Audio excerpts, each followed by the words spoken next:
হোজাই ডিষ্ট্ৰিক্টৰ 85 NSKৰ ভিতৰত NSK 20 লংকাৰ আণ্ডাৰত যে নকুটিবিদ অফিচত আপোনাৰ ক্লেমাৰ হৈছে 9,500 সামথিং।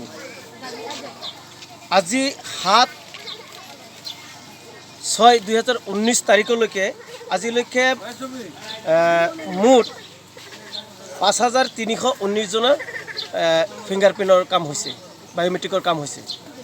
এতিয়াও বাকী আছে 4,181টা ফিংগাৰ লোৱাৰ বাকী আছে আৰু ডেট আছে। আমি ইতিমধ্যে NSK বিষয়াসকলৰ লগত আলোচনা কৰি আমি গম পাইছোঁ যে 10 তাৰিখলৈকে সময়সীমা বান্ধি দিয়া হৈছে বোলে ওপৰ মহলৰ পৰা।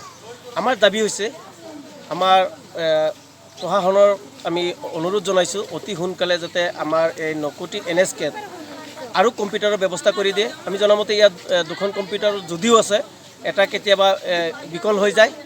বৰ্তমানো এটা বিকল হৈ আছে, আজি এটা মেচিনেৰে মাত্ৰ কাম চলাই আছে। ইয়াত 4-5টা কম্পিউটাৰৰ প্ৰয়োজন।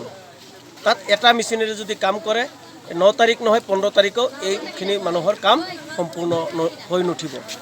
আমি জিলা প্ৰশাসনক আমি অনুৰোধ জনাইছোঁ যাতে ইয়াত অতি সোনকালে ইয়াত কম্পিউটাৰৰ ব্যৱস্থা কৰে আৰু যি মানুহৰ যি হাৰাশাস্তি হৈ আছে, এজন মানুহ 5 দিন 6 দিনলৈকে অহা যোৱা কৰি আছে কাম বন এৰি, যাতে সেই অসুবিধাৰ পৰা সকাহ পায়, যাতে অতি সোনকালে সেই ব্যৱস্থাখিনি কৰি দিয়ে।